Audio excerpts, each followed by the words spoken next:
Oh, hi!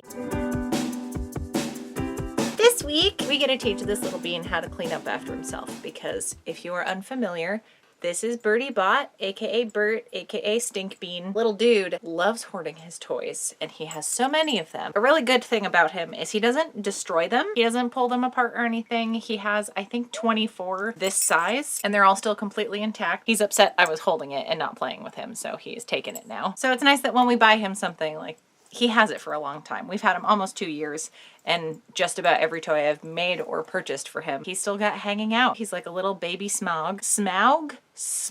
Not Smog, but not Smaug. The moral of the story is he has toys all over the goddamn place. Whenever he visits other dogs that have toy baskets, like, he knows what's up. So I think making him his own is only going to benefit both of us. So the fabric I had, I'm pretty sure was a curtain my sister gave me, and it has this kind of waxy waterproof side, which the whole thing just needs to be washable. That's my only like demand of the fabric, but it'll also help stiffen it because I'm going to do this as like a double layer basket situation. And it had these really nice hemmed edges on the long sides and then the top side. So I did trim all of that off with a little extra so I could use it as like a bias binding and just to use up as much of this material as humanly possible. So once that was trimmed off, I squared up the fabric and cut out 4 pieces, all the same size. And then I needed to cut squares out of each corner of each of the 4 pieces. Now I made 2 baskets, so that's why I have double the pieces going on. You only need 2 layers, and obviously you can use a separate lining with a different outer fabric or put some type of interfacing or like fleece or something like batting on the inside to fill this out and give it more structure. Because this had the gummy layer to it, my machine was not happy sewing through a ton of layers of this, so just forewarning you. So I cut 3.5-inch squares out of each corner, and then I think that was all the fabric prep I had to do. I did try to press some of this out ahead of time, I promise. It looks wrinkly as shit, but I did go over everything multiple times with the iron and it just didn't want to go. So slightly wrinkly fabric for my dog's toy basket is gonna just have to do. Once we were finished at my super rad cutting table, I know I've had it for months now, but it is still one of the greatest gifts I've ever been given by my partner, is access to like his woodshop area, because I get to do fabric cutting with a lot more ease and comfort and just have more workspace to do stuff, so I can kind of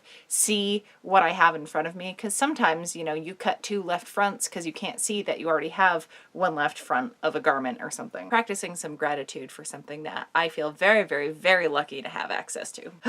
Before we get too deep in the cheese, once I got to my actual sewing bench, the first step was to take all of the corners that I had cut out, take those short edges, line them up with each other so you're making the 2-dimensional flat fabric into a 3-dimensional thing. And I just did a straight short stitch up and down each of those corners. And then I had these little shells. So then I took one of them, turned to the corners so they were nice and pointy, flipped that right side out, and then kept the other one inverted just the way I had stitched it, set that inside so it was wrong sides together. Then I did pin and baste those edges together, but because we're doing right sides out for both layers, you don't need to leave a gap to flip anything out. We're just going to be stitching the entire thing up, and it is really nice when you don't have to worry about flipping things out and you can omit the birthing process for a project. I feel like I've had to do that a lot lately and it's just really hard on your hands. So then I took my bias binding. I mean, feel free to make your own bias tape if you don't have something like this. And it doesn't even have to be on the bias, but you know what I mean, like a double fold edging tape type thing. Oh, a thing about this that I found after I had started to try to like unpick all the stitches of that hem on each edge is that it was just regular top stitching on one side of the fabric, but the underside had what's called a blind stitch. Actually, I don't know that this particular stitch is called a blind hem stitch, but there is a thing called a blind hemming machine that if you need to undo the stitches, pull the thread at a specific spot and it unravels the whole thing. It's super easy to take apart. I use a blind hem machine all the time. I don't actually know what machine does this particular stitch, but same effect.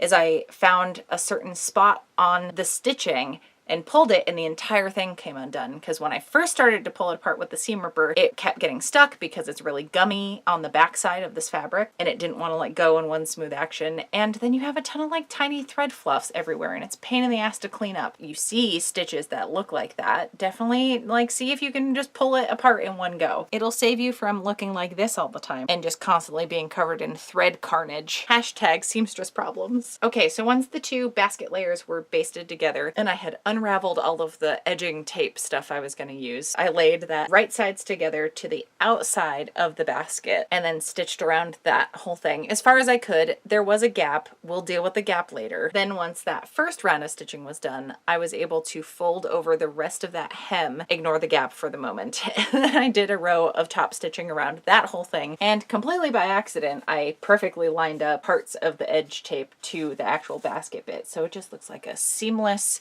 addition to the top. Didn't mean to do it, but not mad about it. So then, yes, there was the gap, but because I don't throw fucking anything away, I still had some little squares that I cut out of the corners of the fabric when we first started the project. So I took those, folded in the edges. I did end up top stitching this down just so nothing was flopping everywhere. And with it still wide enough, I just attached it the same way. Did, you know, the open end first, stitch that down, then I folded the whole thing over and did some top stitching. And now we have, you know, not the cleanest job, but it got it done.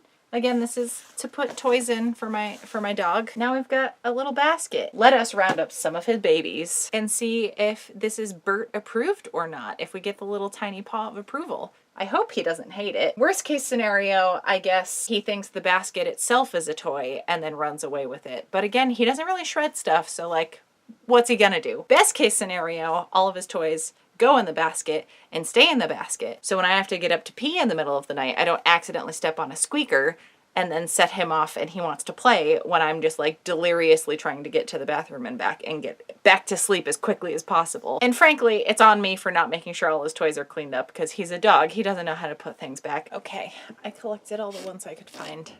Let's see if he hates it and feels like I have betrayed him and his babies.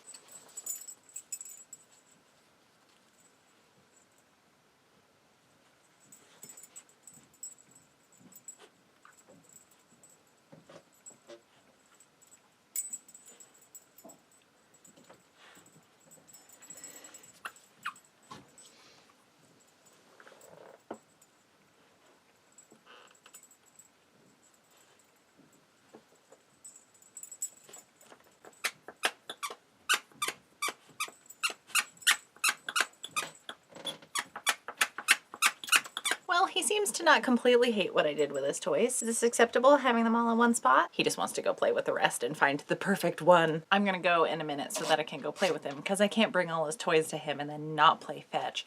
But real quick, I would like to give a huge thank you to everyone over on my Patreon because without them, none of this would be happening. So thank you all so much for the support over there. You're all the most rad and I appreciate you wanting to support my stuff. As for me, I will see you back here with another video next Friday. Thank you so much for hanging out. Oh, what a surprise. I'm overthinking something that doesn't need to be overthought.